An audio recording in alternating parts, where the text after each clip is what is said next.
এই আমার সামনে একটা এনিমি, এই এনিমিটাকে এখন মোটামুটি ড্যামেজ দিয়ে নক করে ফেলছি। এখন এইটাকে মারতে পিছন থেকে আবার একটা এনিমি মারছে আমাকে, দেখেন।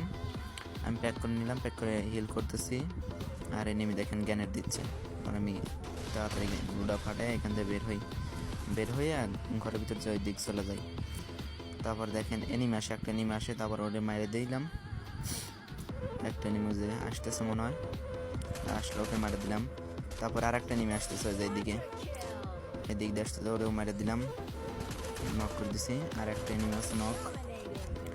আর স্কট শেষ, টিম মোড দিলাম। তারপরে আর একটা এনিমি আছে, তাই আমার ভুয়া হয়ে যায় ম্যাচ। ইনশাল্লাহ ভুয়া হবে, আপনারা দেখেন ভিডিওটা। সামনে এনিমি, ওই যে ওকে মারতে হবে। ও এনিমিটা আসলে দেখেন মার দিছি।